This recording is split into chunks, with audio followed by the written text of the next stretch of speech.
नमस्कार. मी भाऊ तोरसेकर. तुम्ही बघत आहात प्रतिपक्ष. मित्रांनो, राजकारणामध्ये अनेकदा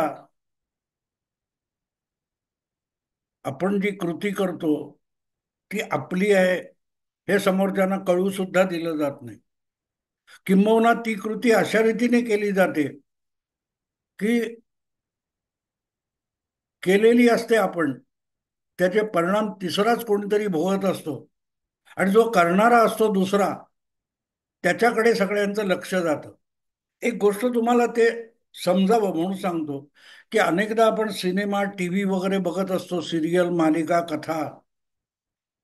त्यामध्ये जो फोकस असतो आपल्याला, तो दिग्दर्शक काय दाखवू इच्छितोय त्याचा परिणाम आपल्यावर घडवू इच्छित असतो.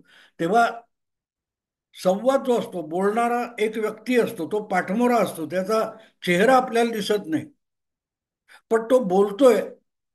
त्याचा समोरच्या व्यक्तीच्या चेहऱ्यावर जो परिणाम होतोय, त्यातून कथा आपल्यापर्यंत पोहोचवण्याचा जो डायरेक्टरचा, दिग्दर्शकाचा प्रयास असतो, त्यासाठी बोलणारी व्यक्ती पाठमोरी असते किंवा फ्रेम मध्ये नसते, पण समोरची व्यक्ती दिसत असते आणि आवाज त्या व्यक्तीचा नसतो, ती व्यक्ती बोलत पण नसते, तिचं तोंड हलत नसतं, पण त्याच्या चेहऱ्यावरचे हावभाव जे असतात, त्यातून आपल्या कानी पडणारा दुसरा कोणाचा तरी आवाज हा आपल्याला परिणामकारक वाटत असतो.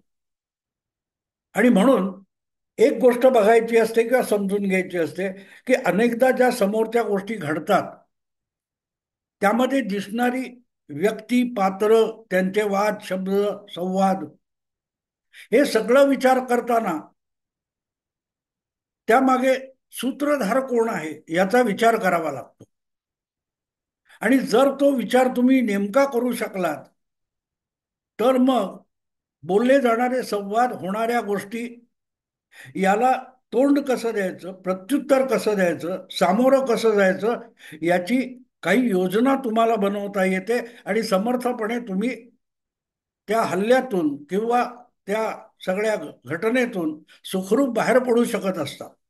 आणि म्हणून वरकरणी कोण बोलतोय, चेहरा कोणाचा आहे, यावर सगळी आपली ताकद आणि बुद्धी लावून चालत नाही. हे मी आज एवढ्यासाठी बोलतोय की मुत्सद्दी राजकारणी जे असतात, आता तुम्हाला माहिती आहे, काल परवापर्यंत लोकसभा, विधानसभा निवडणूक, एक वर्षभर आधी अचानक मनोज जरांगे पाटील यांचं मराठा आरक्षण आंदोलन पेटलं, पेटवण्यात आलं, पसरवण्यात आलं. त्यामागे शरद पवारांचा हात आहे हे हळूहळू लोकांच्या लक्षात आलं. आणि मग तर इतका गोंधळ उडाला की खरोखरच जरांगे पाटील हे शरद पवारांच्या इशाऱ्यावर काम करतायत की एकनाथ शिंदे यांच्या इशाऱ्यावर काम करतायत, अशीही चर्चा सुरू झाली. कारण यामध्ये जरांगे पाटील हे दिसायला सैनिक, योद्धा वगैरे काही असले तरी ती कळसोत्री बाहुली आहे आणि कोणीतरी त्याची वेगळी सूत्र हलवतोय, हे हळूहळू करत सगळ्यांच्या लक्षात आलं होतं. आणि म्हणूनच प्रतिक्रिया दिल्या जात होत्या, त्यावरून लक्षात येत होतं कोण काय करतोय, आणि त्याप्रमाणे राजकारण झालं.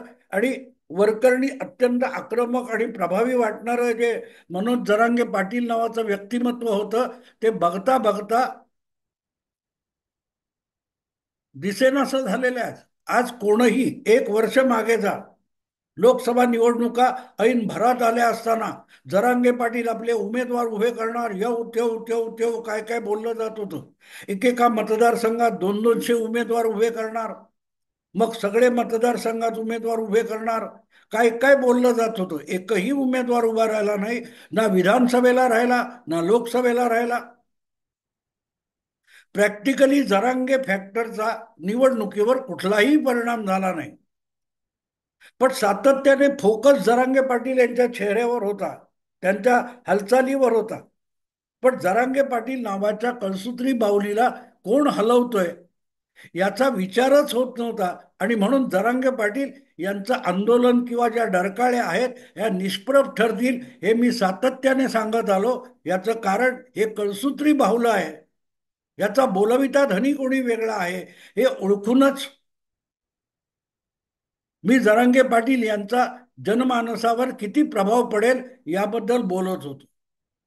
आज मला असंच काही सांगायचंय, कारण ज्या प्रकारे अचानक महाराष्ट्राचे एक मंत्री नितेश राणे, सगळ्यात कदाचित तरुण मंत्री असेल, त्याच्यावर सगळे पुरोगामी खवळून उठलेले आहेत, किंवा भाजप विरोधक खवळून उठलेले आहेत, ते बघितल्यानंतर मला नेमकी त्या सगळ्या वर्षभरापूर्वीच्या राजकारणाची आठवण येते. सातत्याने अगदी मंत्रीपदी नसताना किंवा आज मंत्रीपदी येऊन बसल्यानंतर सुद्धा नारायण राणे यांचा हा सुपुत्र अत्यंत आक्रमकपणे विधानं करत असतो, वक्तव्य करत असतो आणि अनेकांना विचलित करत असतो. हळूहळू करत तुमच्या लक्षात येईल की संजय राऊत यांच्या सगळ्या वक्तव्यातली धार कमी झालेली आहे. फक्त माध्यमापुरता संजय राऊत राहिलाय. माध्यमांना चिवडायला काहीतरी पाहिजे म्हणून एक चिवडा. या पलीकडे संजय राऊत यांच्या बडबडीला अर्थ राहिलेला नाही. इतकी आता हळूहळू राजकारणात दखल नितेश राणे यांची घेतली जायला लागलेली, आणि नितेश राणे हा हिंदुत्वाचा नवा आक्रमक चेहरा असं एक चित्र तयार झालेलं आहे. हे मी म्हणे त्यांनी जितक्या लोकांना विचलित केलेलं आहे, जे कोणी महाविकास आघाडीचे पुरोगामी चळवळीचे उबाठा शरद पवार यांचे अनधिकृत प्रवक्ते आहेत, समर्थक वकील आहेत, या सगळ्यांना नितेश राणेंनी बघता बघता विचलित करून टाकलेलं आहे. आणि याला आवरायचं कसं याची तारांबळ उडालेली आपल्याला दिसते, बघता येते. आणि म्हणून तो विषय मला आज मांडावासा वाटला की नितेश राणे हा अचानक हिंदुत्वादी, मग एक सुरू होतं ते की यापूर्वी संघ किंवा सावरकर यांच्यावर नितेश राणेंनी काय काय टीका केलेली आहे हे होतं. हे तुमच्या सुषमा अंधारेंच्या बाबतीत झालेले वेगवेगळ्या नेत्यांची जुनी वक्तव्य काढून आज हा काय बोलतो हे सगळं केलं जाणं योग्य आहे, करायला हरकत नाही. पण गंमत अशी आहे की त्यामुळे तुम्ही नितेश राणेला रोखू शकलाय.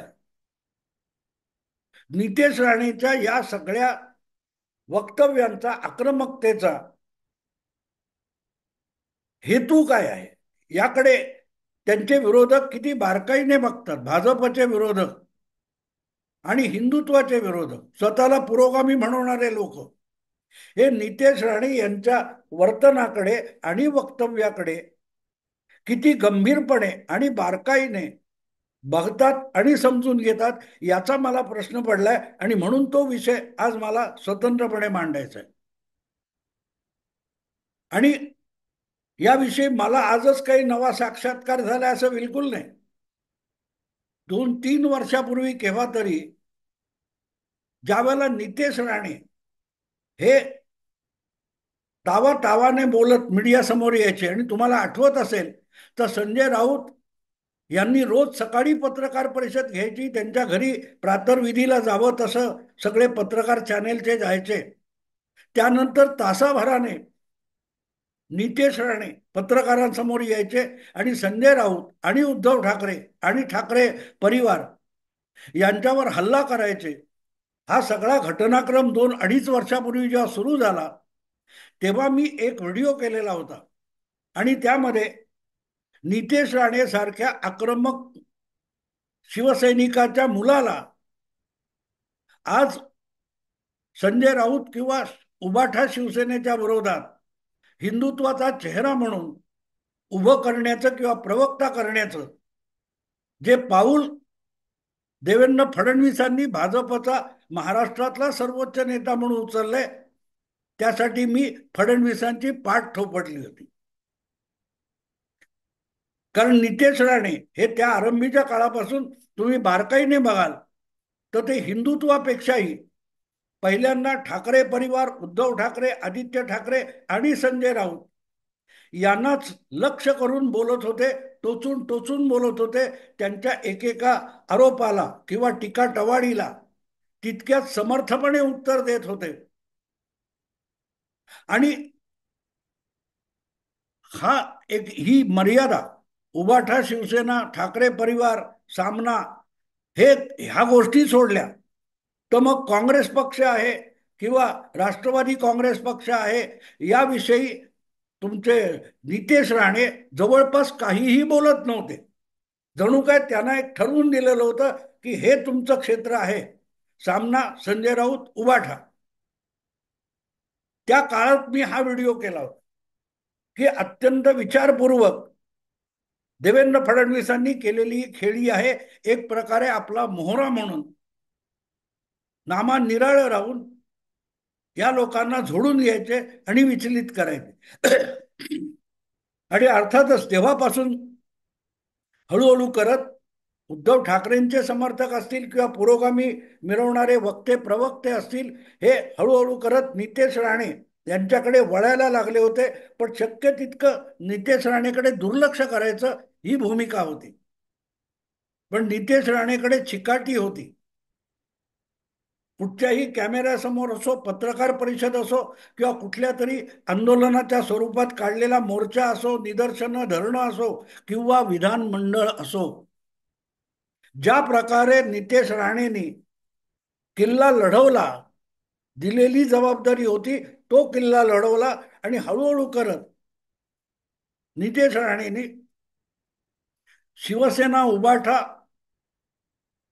ठाकरे परिवार, सामना, संजय राऊत याच्या पलीकडे जाऊन हिंदुत्वाची पताका आपल्या खांद्यावर घेतली. त्यानंतर मात्र या तरुण भाजप नेत्याकडे, शिवसैनिक पुत्राकडे दुर्लक्ष करणं या सगळ्या महाविकास आघाडी नेत्या प्रवक्त्यांना अशक्य होऊन गेलं. आणि गेल्या काही दिवसात तर नितेश राणेने अशा अनेक तथाकथित विचारवंत प्रवक्ते सेक्युलरिझमचे आहेत, त्यांना कमालीचं विचलित केलेलं आहे. कमालीचं विचलित केलेलं. लक्षात ठेवा, नितेश राणे हा संघवाला नाही. नितेश राणेचे वडील शिवसैनिक हे अत्यंत, नारायण राणे हे अत्यंत कोवळ्या वयात शिवसैनिक झालेले आहेत. आणि त्यांच्यावर सगळे संस्कार हे शिवसेनेचे, बाळासाहेबांचे होते. आणि अरेला कार्य म्हणायचं हाच शिवसैनिकाचा स्वभाव असतो. आणि तो जसाच्या तसा नितेश राणेमध्ये उतरलेला आहे. आणि कुणीही संघवाला एक मर्यादा सोडून पलीकडे जाऊ शकणार नाही. या महाराष्ट्रातल्या संघवाल्यांच्या आणि संघ संस्कारित कार्यकर्त्यांच्या मर्यादा आहेत.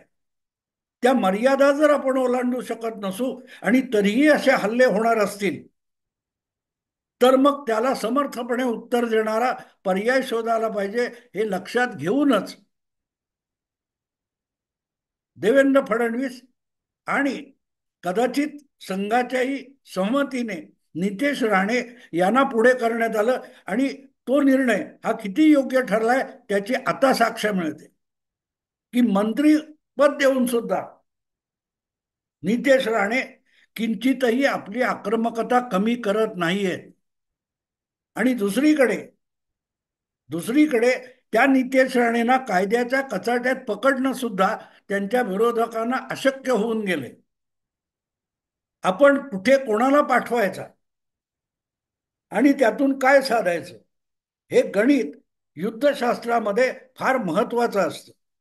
अगदी क्रिकेटच्या सामन्यात तुम्ही बघाल तर पहिले 2-3 विकेट पडेपर्यंत तुमची बॅटिंग लाईनअप तयार असतो. पण अनेकदा पहिले 2 लगेच बाद झाले तर मग ठरल्याप्रमाणे तिसऱ्या, चौथ्या नंबर, 5व्या नंबरचा माणूस बाजूला ठेवून एकदम 7व्या नंबरचा माणूस पुढे आणला जातो.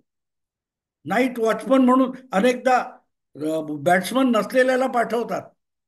तीच गोष्ट इथे असते की कुठे कोणाला पाठवायचं हा रणनीतीमधला अत्यंत महत्वाचा निर्णय असतो. आणि म्हणून त्या अर्थाने बघितलं तर मग नितेश राणे यांना 2-2.5-3 वर्षापूर्वी या प्रकारे प्रवक्ता म्हणून किंवा आक्रमक प्रवक्ता म्हणून देवेंद्र फडणवीसांनी पुढे केलं असेल तर कौतुक नितेश राणेचं करायचं की देवेंद्र फडणवीसांचं करायचं?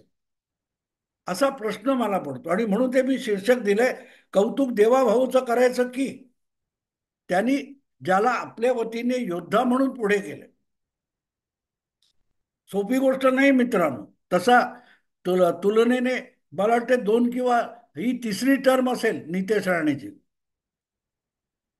2019 मध्ये भाजपात आलेला हा काँग्रेसचा माजी आमदार आहे. मुद्दा असा आहे मित्रांनो, की ज्या प्रकारे देवेंद्र फडणवीसांनी या तरुणाला पुढे आणलं, यातून देवेंद्र फडणवीस यांचं कौतुक एका गोष्टीसाठी अधिक केलं पाहिजे, की कुठल्या जागी आपला कुठला खेळाडू पाठवायचा हे कर्णधाराला नेमकं माहीत असावं लागतं. सेनापतीला कुठल्या मोहिमेवर कुठला योद्धा पुढे करायचा, कोणाकडे त्या युद्धाची जबाबदारी सोपवायची, याचं भान आणि जाणीव ज्या सेनापतीला असते तो लढाया जिंकत असतो. देवेंद्र फडणवीस हे गेल्या 10-12 वर्षामध्ये इतक्या वेगाने पुढे येऊ शकले, याचं कारण कुठली जबाबदारी कोणावर टाकायची याचं भान त्या माणसाला बारकाईने आहे. जे अनेक असतील, लहान मोठे खूप अशी उदाहरणं देता येतील. पण मी आज नितेश राणेंच्या बाबतीत का बोलतोय, की हे जे नितेश राणेला प्रवक्ता बनवण्यात आलं होतं आणि पहिल्यांदा एक जी मर्यादित जबाबदारी दिली होती, शिवसेना उभाठा सामना संजय राऊत, ती यशस्वीरित्या पार पाडल्यानंतर त्याला अधिक महत्वाच्या भूमिकेत भाजपने आणलाय, मंत्री केलाय. आणि तरीही देखील तितक्याच आक्रमकतेने बोलण्याची कुवत त्याच्याकडे आहे, क्षमता त्याच्याकडे आहे. आणि त्यामध्ये सगळ्यात मोठी गोष्ट, समोरच्याला मारण्यापेक्षा विचलित करण्यातून त्याला गाफील करता येतं, हे लक्षात घेतलं पाहिजे. आणि तिथे लक्षात येतं की तुम्हाला नितेश राणेंचं गुणवत्ता काय. नितेश राणे आपल्या वक्तव्य आक्रमक आहे वगैरे सगळं ठीक आहे, पण त्यापेक्षाही आपल्या विरोधात जे आहेत, आपल्या अंगावर येण्याची शक्यता आहे, त्यांना विचलित करण्याची क्षमता नितेश राणेकडे अधिक आहे. आणि आता तर फक्त राजकारणी नव्हे, तर भाजप विरोधक आणि महाविकास आघाडीचे समर्थक असलेले तथाकथित बुद्धिवंत विश्लेषक सुद्धा नितेश राणेवर घसरायला लागले. ज्यांनी आजपर्यंत नितेश राणेकडे कानाडोळा करण्यात धन्यता मानली होती, त्याच्याबद्दल काय बोलायचं. तो पोरकट आहे, राणेंचा मुलगा आहे, तो काहीतरी बेताल वगैरे बोलतो, अशी भाषा करणारे आणि संजय राऊत यांच्या बेतालपणाची पाठराखण करणारे अनेक पत्रकार, संपादक, विश्लेषक नाही नाही म्हणता आता नितेश राणेवर घसरायला लागले. आणि जसजसं नितेश राणेचं हे काय ते वाढतंय, प्रस्थ वाढतंय, तितकं तितकं उद्धव ठाकरेंनी आजपर्यंत संजय राऊतला पुढे करून जे साध्य केलेलं होतं त्याच्यावर पाणी पडायला लागले दिसतं. ही गोष्ट लक्षात घेण्याचं, बारकाईने लक्षात घ्यावी लागते. वेळ लागतो, काही गोष्टी नक्की वेळ लागतो. पण भाजपकडे प्रवक्त्यांचा तुटवडा नाही, एकापेक्षा एक आहेत. अत्यंत चाकोरीबद्ध, मुद्देसूद बोलणारे केशव उपाध्ये असतील किंवा तुमचे भंडारी, माधवराव भंडारी असतील, अतुल भातखळकर असतील, हे सगळे असताना शिवसेनेतून उधारीवर भाजपात काँग्रेस मार्गे आलेले नाणे यांना प्रवक्ता बनवण्याची जी देवेंद्र फडणवीसांची चाल होती, ती म्हणून कौतुकाची ठरते, की इथे आपल्या मुशीत तयार झालेले, संघाच्या भाजपच्या एका सभ्य मुशीत तयार झालेले, संस्कारित मुशीत तयार झालेले साच्यातले लोक आहेत. हे असल्या गोष्टींना उत्तर देणार नाहीत. आपण मुद्देसूद उत्तर देऊ, पण जेव्हा मुद्देसूद चर्चा, डिबेट आणि राजकारण होत नाही, अशा वेळेला समोरच्याला विचलित करणं महत्वाचं असतं. आणि ते जर विचलित करण्यात आपले लोक कमी पडत असेल, तर नव्याने आलेला नितेश सारखा मुलगा पुढे करायचा आणि त्याच्या करवी हे सगळं करून घ्यायचं. तर बोलविता धनी कोण आहे याची चर्चा होत नाही. नितेश बद्दल बोलणारे भरपूर आहेत आजकाल. तर सगळ्या तथाकथित उद्धव ठाकरेंना देशातला एक नंबरचा मुख्यमंत्री वगैरे ठरवणारे किंवा उद्धव ठाकरे यांच्याविषयी जनमानसात अफाट अफाट अफाट सहानुभूती आहे म्हणणारे जे जे कोणी पत्रकार विश्लेषक होते, ते सगळेच्या सगळे गेले 2-3 आठवडे नितेश राणेवर एकदम तुटून पडायला लागले. आणि मला असं वाटतं की त्यांनी काही जी काही टीका केली असेल त्यामुळे नितेश राणेने विचलित होण्याचं काही कारण नाही. उलट ह्या लोकांना नितेशकडे लक्ष द्यायला लागलं, यालाच नितेश राणेने आपल्या गुणवत्तेचं प्रमाणपत्र मानावं. कारण आजकाल प्रवक्ते बघते ह्या सगळ्याला अर्थ नाहीये.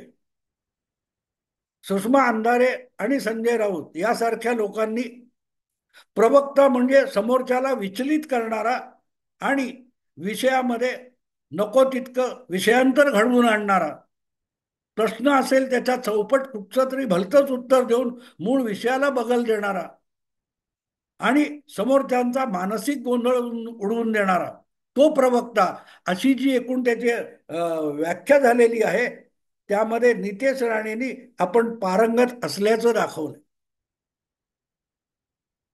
बाकी राजकारणात काय होतं ते सोडून द्या, पण नितेशनी उद्धव ठाकरे आणि महाविकास आघाडीच्या बहुतांश पत्रकारी वकिलांची बोलती बंद करून टाकली आहे आणि त्यांना डिवचलेलं आहे.